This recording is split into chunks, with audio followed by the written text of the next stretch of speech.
Welcome back to the Chester Centurions Podcast, where we uncover the stories of business owners pushing the boundaries of creativity and resilience. Today, I'm speaking with Philip Birch, founder of Creative Solutions, a dynamic media business offering everything from commercial photography to video production. Philip's journey began with a passion for photography, which evolved into a thriving business and a mission to provide much more than just images. In this episode, we talk about his pivot from weddings and portraits to commercial media and video work, surviving the devastating impact of COVID-19, including losing 27 weddings, yet somehow staying afloat and coming back even stronger.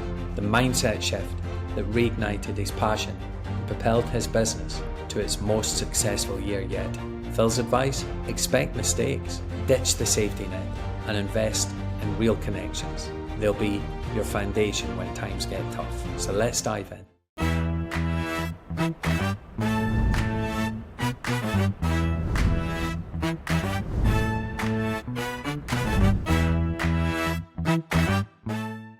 Philip, welcome to the Chester Centurion Podcast.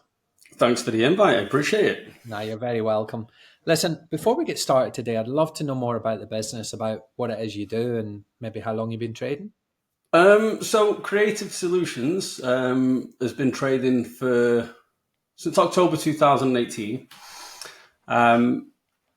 Before that, I was self-employed as Philip Birch Photography. So photography has kind of been a massive part of my life and my career. And it was always kind of a sideline, kind of side hustle, as it were, just something to go alongside, having other jobs, just to kind of, fill the time. I like keeping myself busy. So, and it was something that I enjoyed. It was something that I got into quite young due to circumstances beyond my control, but definitely helped with those circumstances. And kind of, like I say, it became a massive part of my life. But Creative Solutions, the idea was to be something a bit more than a photographer, to offer something more than just that one service. I think we're getting there. Obviously, had to deal with COVID, so that was difficult. Got to the end of my first year of trading, and then just about to go into year two, and boom. Wow. There you go. You can't do nothing. Like, your entire business plan has just been stomped on. So it was interesting, to say the least. Without a doubt. And what kind of photography do you focus on? I initially, as Philip Birch Photography, I focused on weddings and portraits, whereas now I focus more commercially. So I'm focusing on headshots, so still portrait work. I do the occasional wedding. Creative Solutions does weddings, but I have somebody else that covers them for me. Okay. So I have, whilst it's just like, I say it's just me, I'm the only one running the company, but I have a number of photographers and videographers available to me that work on the company's behalf and, fulfill assignments and stuff. So I'd probably say we've got 3 or 4 available photographers, 3 videographers, and a spattering of others if we so wish. Just for me, it was always about making contacts and networking and having people available to you, and rather than seeing people as your competitors, seeing them as an opportunity to 100%. Grow both businesses, because why not? The thing I love about commercial photography is, an image can paint 1,000 words. We've all heard that saying, but a good image can paint 1,000 words. I think a poor image can almost damage your reputation. In all fairness, a poor image can say a lot more than a good image, because unfortunately, people remember the bad more than they remember the good. The amount of times you go into a place of business, have a tremendous service, and you might write a review about it. Mm-hmm. You have a bad experience. That review is happening on the way home. It's probably happening whilst you're at the table still, or whilst you're sat dealing with the argument or this, the situation. And unfortunately, people thrive off of that stuff. So, I think I'm very fortunate that even though I've not always done this, when I worked in retail, I always worked on an ethos of under promise, over deliver. Period. Yeah, you can't really go wrong with that, can you? Under promise. No, because as long as that under promise is still meeting a solid expectation, I think that when you over deliver on that, it just says even more about you and how much more effort's gone into it, Yeah. And I've always been like that with weddings. I've always been like that with the portraits. And now we're doing a lot more video work. It's, I just think it's a really important way to run a business, to be honest with you, is managing expectations and where you can, going above those expectations. Bare minimum meeting them. But if you can go above and beyond, and it's doable, it's achievable, then you should be. Like at every opportunity, you should be going above and beyond, But there are some circumstances and some situations where just meeting that minimum expectation is the goal, and it is enough because that minimum expectation was already quite high, technically speaking, and it depends on the contract that you're fulfilling. It depends on, who you're working for, client needs, all of that. And so, yeah, it's one of them, isn't it? You just got to... I had the opportunity to spend some time with a gentleman called Jeff Ram a couple of weeks ago, and he talks about customer service, and he talks about, he calls it celebrity customer service. So if an A-list celebrity knocked on your door, and you opened the door and they were there and they wanted your product or service, how would you treat them? And Exactly. Really got me thinking, because I remember going up to Edinburgh years and years and years ago, and there was a guy spraying the grass bright green. And I said, "Why are you spraying the grass green?" He says, "Because the Queen's coming to visit." So what's, as business owners, what's our celebrity service? What's that level of service? And how do we emulate that for everybody if we can, or at least some of it as much as we can? Yeah, exactly. Yeah, you need that. That's what you need to be doing. It's especially with what I do as well. Like people are coming to me for a bespoke service. They have, everybody's ideas are different. Everybody's expectations are different. And so you've got to, it starts with just that baseline conversation and making sure that it's a very open conversation, and understanding the difference between closed and open questions, and actually being quite explorative with how you approach things so that you have that understanding, but then using that active listening to make sure that you really do understand your client needs. Very good. And letting them know that, one, you understand it, two, you appreciate it, and three, that you're just as invested in making this happen. Your excitement to their project makes them feel more excited about the project as a whole, about its success. And when you engage it with that kind of energy, you will get better results. So if I could take you back to, I think you said 2018, so 7 years ago. Yeah. Do you remember the day that you decided to start your own business? Well, actually, the day I decided to start my own business was more than 7 years ago. But the day I decided to create Creative Solutions, I can't remember the exact date, but I do know that I was sat with a friend, and we decided that we wanted to work together, not as business partners, but kind of go into a venture together. So we set up a little studio together, and we'd both been photographers for a number of years. He'd worked for Venture when he was in the United States. Obviously, I was doing my own thing, weddings, portraits, all of that jazz. I was mostly doing like on location portraits and what have you, so going to people's homes and whatnot. So what we decided, a central location, we're both good at this, we both know lighting, we both know editing, happy days, let's do this. And I got into it, and as I started to do it, I started to notice that even though I had that location, that location actually opened up doors for me in terms of other lines of work. I had people approaching me from a business point of view. So even though I was marketing myself as a family portrait photographer, as a wedding photographer, I had people approaching me for model portfolios. I had people approaching me for headshots for their businesses. And it was just through having that recognition of having a place of business. And it was like, I don't know, something changed in my mindset. It was just kind of like, I never even explored this side of business. I'd never even considered it. I always thought that this was what I wanted to do.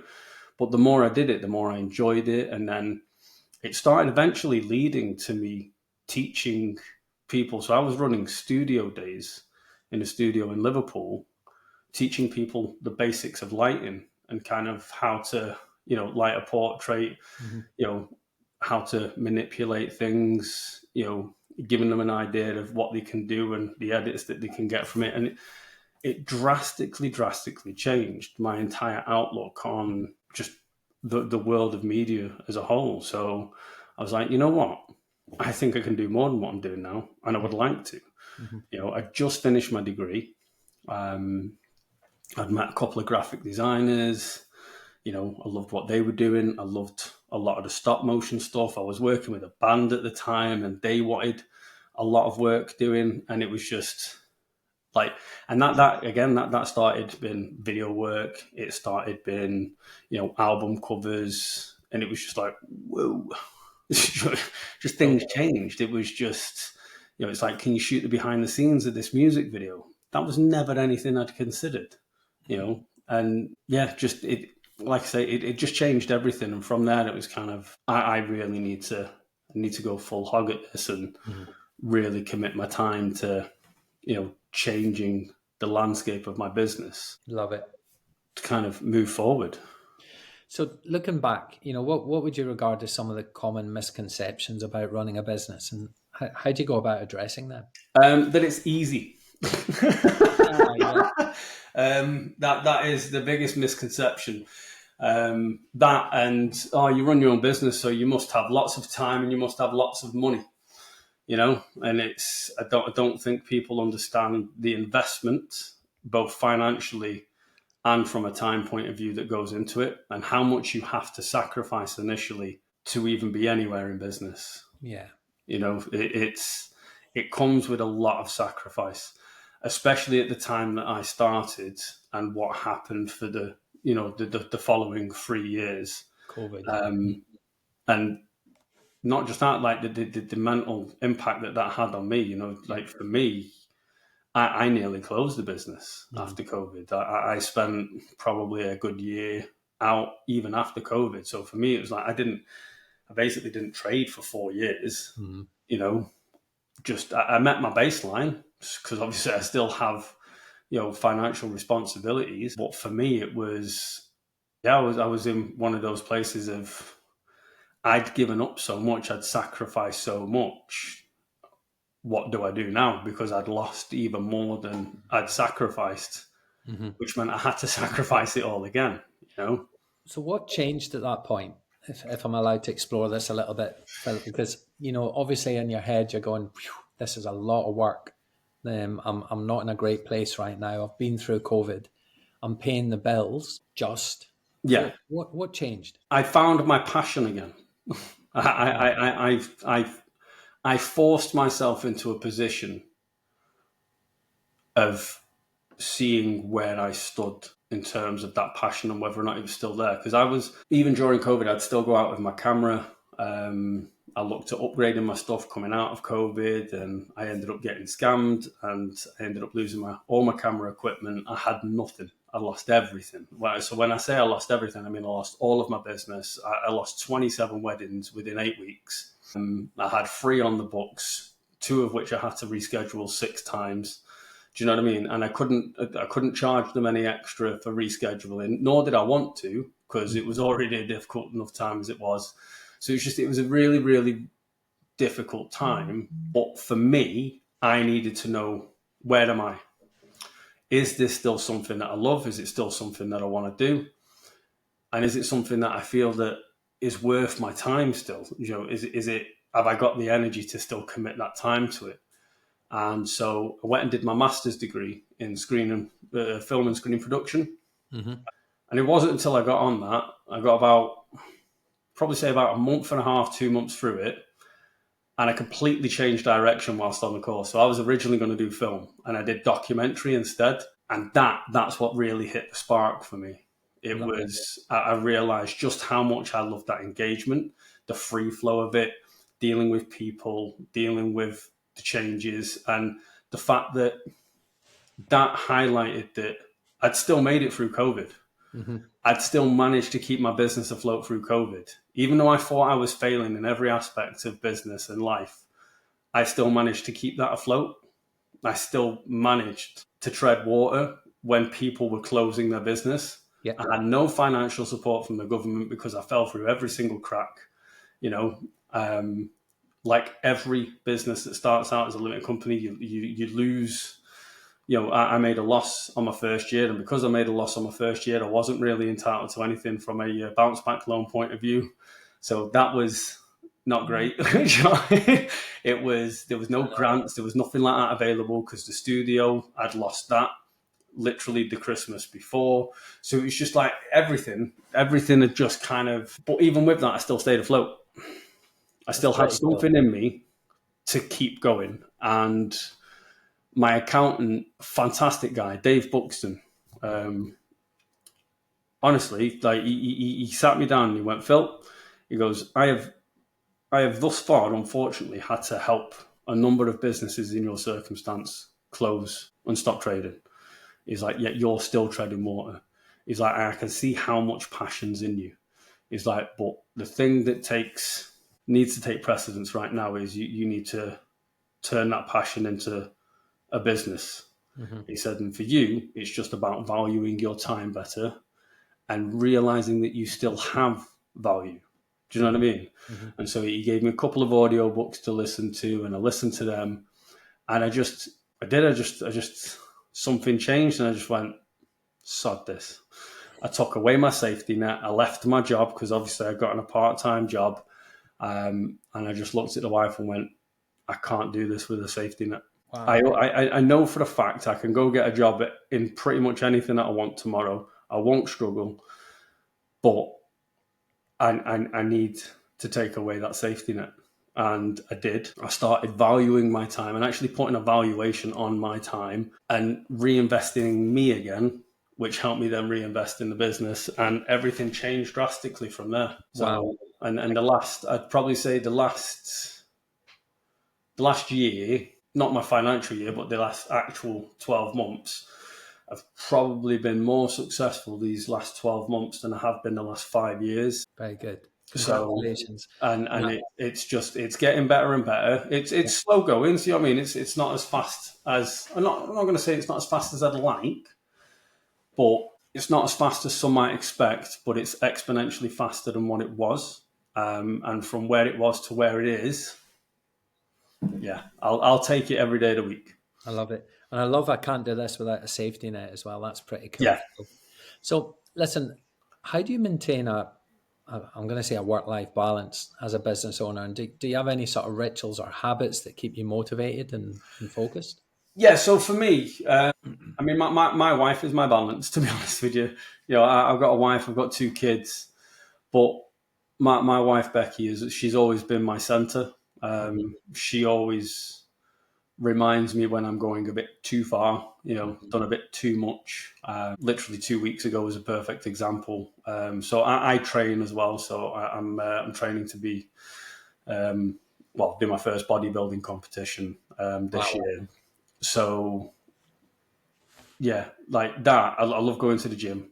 That's kind of like my break. It's my solitary time. It's for me.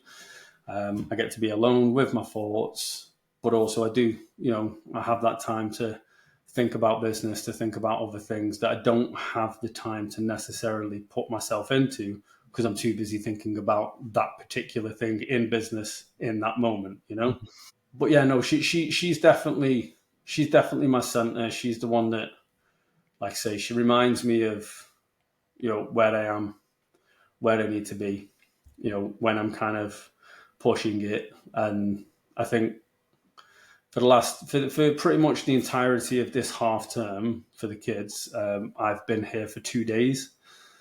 So do you know what I mean? Like, well, I've been here this weekend because it was, I need this weekend because I would normally work over any bank holidays. Like for me, like it doesn't really matter what day of the week it is, but it's as long as I can take a couple of days throughout the week for the family. That's what's important. You know what I mean? That's kind of the go-to.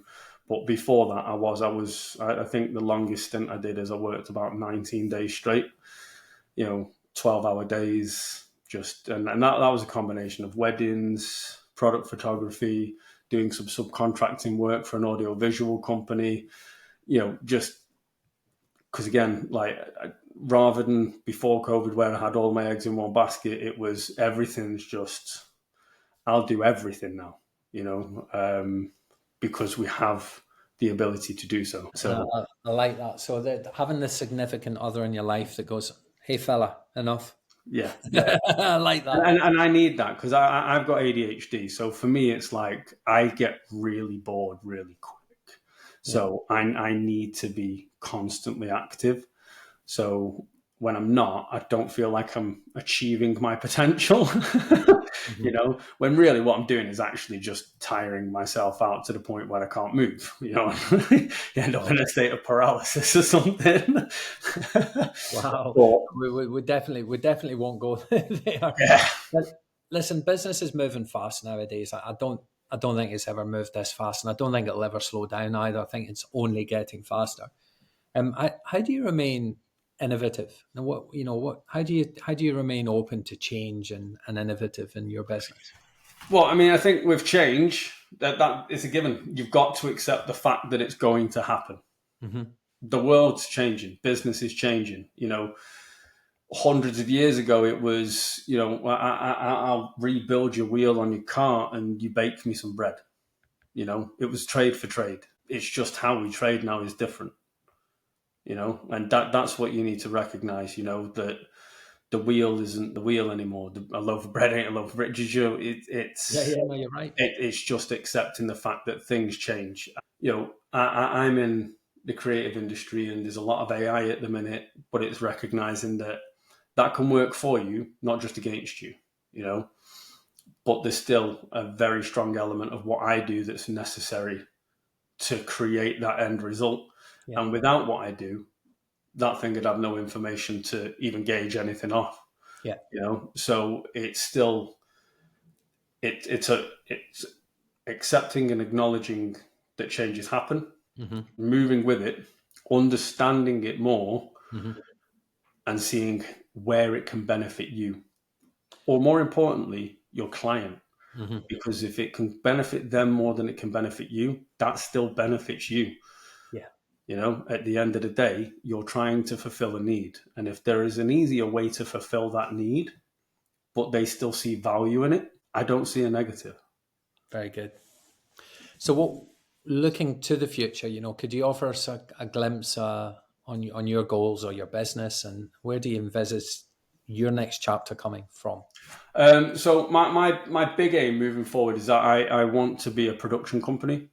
Okay. So that is the aim. So we'll still have the photography, we'll still have, weddings, portraits, corporate headshots, all of that, small corporate videos. But I want to be looking at, making commercials. I want to be looking at having teams working with TV sets, film sets, maybe creating our own stuff. Not kind of like that Darman style, but not too dissimilar in terms of actually creating content, for businesses on a much more regular basis, and, helping people build their own kind of thing. Very good. Through using our services. So yeah, that's the idea. That's the intention moving forward. However long that takes is however long that takes. Obviously, I have ambitions. We have to be realistic in some areas. We have to accept the fact that, there's going to be a couple of steps back, a couple of steps forward, and again, just being adaptive with that.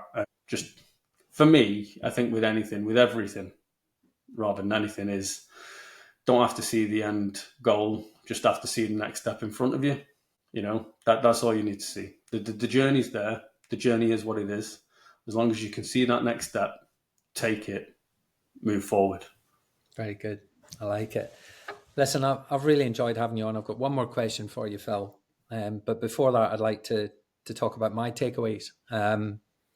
First one is I can't do this without I can't do this with a safety net. Yeah. It's not the first time I've heard that. And there's a very famous painting. I think it was General Cortez who, I'm sure it's a Spanish general that landed on South America somewhere, and he actually sets fire to his boats. He Yeah. gathers his armies together, and he says, "Now we've got only two choices: we die or we win." Very, very famous painting. So I can't do this with a safety net. I think resonated with me. And also talking about your bodybuilding and how you get creative and clarity comes when you allow your brain to I guess relax and stop thinking about business and for me it's not well, you can tell it's not bodybuilding, right? It's when I'm in the bath, believe it or not. I don't want to paint an image for anyone, but that's where clarity comes for me. Yeah, it makes sense. Yeah, it's giving ourselves that headspace, right? To create clarity, Yeah. And I think the other thing is, accepting that change is coming. It's going to happen. We have to be acceptable to change, and don't spend too much time looking behind you. We've got to be present in the moment, but we've also got to be looking forward, going, what is coming down the line? How do we accept that change? And to hear that you've got these plans in place to become a production company is pretty cool as well. Are you strapped in? The final question, Phil. So what advice would you offer to, I guess, aspiring entrepreneurs, someone who's just maybe starting their journey or maybe facing challenges in their business? I'm looking for your top three. Top three. So first one is expect to make mistakes. I love it. Expect to make mistakes. Nobody learned from winning. Everybody learned everything that they know from failure. Because you simply put, you can't, if you don't fail, how are you meant to know how to do better? How do you know if you need to be better if you don't fail? So don't be afraid to fail. Love it. Second one is going back to the safety net. Don't. It's a bit cliche saying don't have a plan B. Have the confidence in knowing that you can have a plan B, but have more in the fact that you won't need it. You have to believe if it's truly something that you want to do, if it's truly something that you're invested in, just go for it.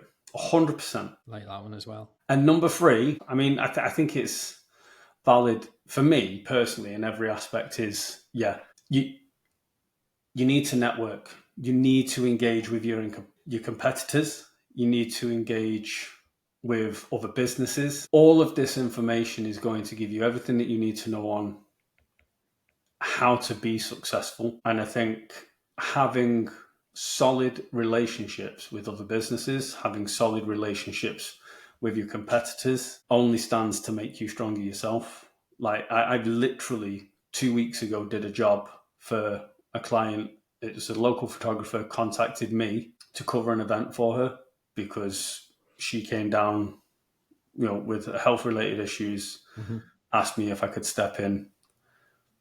That honestly, like I'm not even down as a wedding photographer anymore. I'm not down as doing engagements or events in that capacity in terms of creative solutions. That's not what my business is listed as. But she knows me. She knows what I've done. She knows my work ethic and she knows my work. She knows my standards. And because even though she's a competitor, every interaction that I've had has been a positive one. She's had no reason not to trust me, and I think that's really important.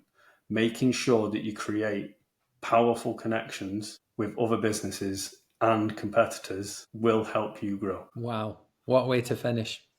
Thank you so much, Phil. Been an absolute pleasure having you on today. You too, Alan. Appreciate it. Hopefully we can have a chat soon. Thank you. Yeah, cheers, man. Appreciate it.